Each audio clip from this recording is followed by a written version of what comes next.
నమస్తే. నేటికి సుమారు 56 సంవత్సరాల క్రితం జరిగినటువంటి ఒక ఉదంతాన్ని ఒక్కసారి చరిత్ర తిరగేసి చూస్తే జరిగినటువంటి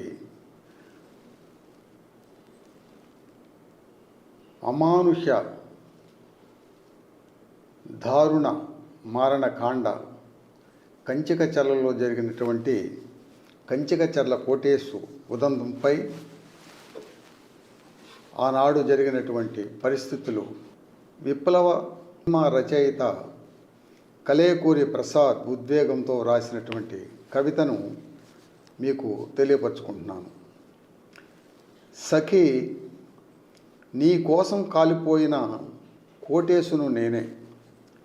నీ కులపోళ్ళంతా తాళ్లతో నన్ను బంధిస్తే నీ 2 చేతులతో నువ్వు నన్ను గట్టిగా పెనవేసుకున్నట్టుంది. ఒళ్ళంతా కిరోసిన్ పోసి తడిపేస్తుంటే నీ ముద్దులతో తడిసి తలారా స్నానం చేసినట్లుంది. అంటరాని పెనుమంటలు దేహమంతా అంటుకుపోతుంటే తొలిరేయి శృంగార విరహ తాపాలు గుర్తుకొచ్చాయి. అగ్గై బుగ్గై కుప్ప కూలిపోతున్నప్పుడు కూడా అలసి సొలసి నీ ఎదపై కొనుకు తీసున్నట్లే నా ఆలాపన. ఇది కలేకూరి ప్రసాద్ గారు రాసినటువంటి ఒక కవిత. దీనికి నేపథ్యము ఫిబ్రవరి 24వ తేదీ 1969లో ఒక భూస్వామ్య కుటుంబంలో పాలేరుగా పనిచేస్తున్నటువంటి కంచికచర్ల కోటేశు 18 సంవత్సరాల యువకుడిని అనుమానంతో కానీ అపవాదులతో కానీ వాస్తవాలను బయటపెట్టకుండా కళ్ళబొల్లి కథలను అల్లి ఆ కోటేశుని గ్రేడింగ్ చేస్తున్నటువంటి పొగాకు గ్రేడింగ్ చేస్తున్నటువంటి మనుషులను భయభ్రాంతులను చేసి వారి పారిపోయిన తరువాత ఆ కోటేశుని ఆ పందిరి గుంజకు కట్టి ఆ యొక్క అగ్ర కుల అహంకార ఆధిపత్యములో 10 మంది యువకులు దారుణంగా కొట్టి హింసించి ఆ యొక్క గాయాలపై కిరోసిన్ పోసి నిప్పంటించి చంపేసినటువంటి వైనంలో కలేకూరి ప్రసాద్ గారు రాసినటువంటి కవితని మీకు వినిపించాను. ఇదే కాదు, 1969 నుంచి నేటి వరకు జరుగుతున్నటువంటి ఈ యొక్క అగ్రకుల అహంకారం కానీ అగ్రకుల ఆధిపత్యాలను వారు నిరూపించుకోవటంలో భాగంగా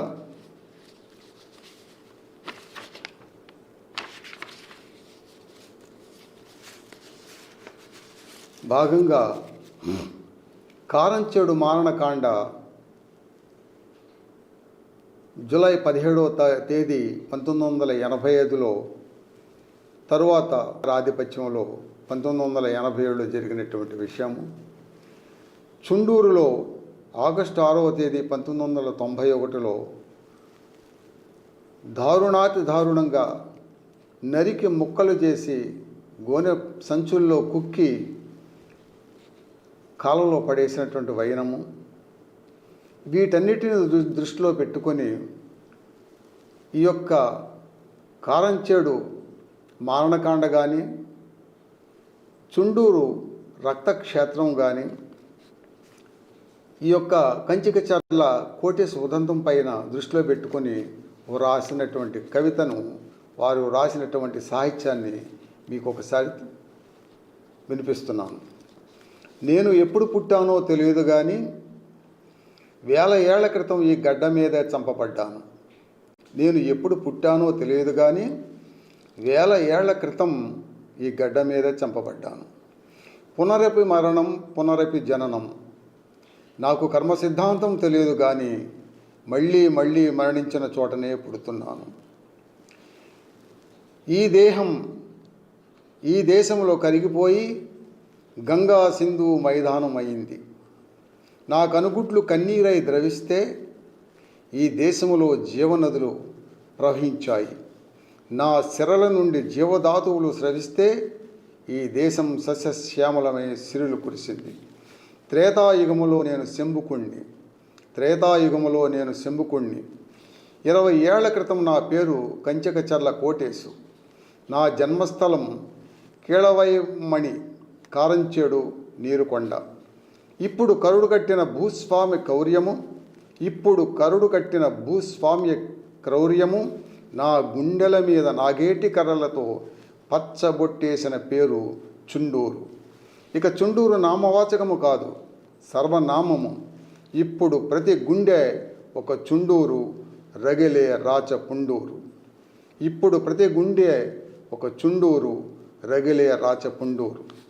నేను జనసమూహాల గాయాల సమూహాన్ని, తరతరాలుగా స్వతంత్ర దేశములో అస్వతంత్రుణ్ణి. అవమానాలకు, అత్యాచారాలకు, మానభంగాలకు, చిత్రహింసలకు గురై పిడికెడు ఆత్మగౌరవం కోసం తలెత్తిన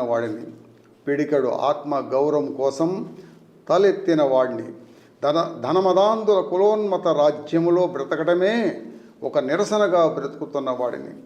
బ్రతికియున్నందుకు పదే పదే చస్తున్న వాడిని. నన్ను బాధితుడని పిలవకండి. నేను అమరుణ్ణి. లోకానికి సంపదను మిగిల్చేందుకు క్షామాన్ని మింగిన గరళ కంఠుణ్ణి నేను. శీర్షాసనం వేసిన సూర్యోదయాన్ని నిటారుగా నిలబెట్టేందుకు సూర్యుడు నెత్తి మీద ఈడ్చి తన్నిన వాడిని. రగిలే గుండె కొలిమిలో నినాదాలు కురిపిస్తున్న వాడిని. నాకు జాలి మాటలొద్దు, కన్నీటి మూటలు వద్దు. నేను బాధితుణ్ణి కాదు, అమరుణ్ణి. ఎగిరే ధిక్కార పతాకాన్ని నా కోసం కన్నీరు కార్చకండి. మీకు చేతనైతే నగరం నడిబొడ్డున ఖననం చేయండి.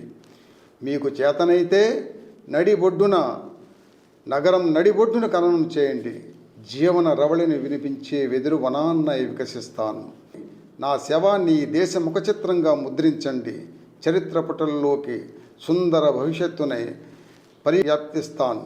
ఒక పెనుమంటల పెనుగు లాటనై మళ్ళీ ఈ దేశంలోనే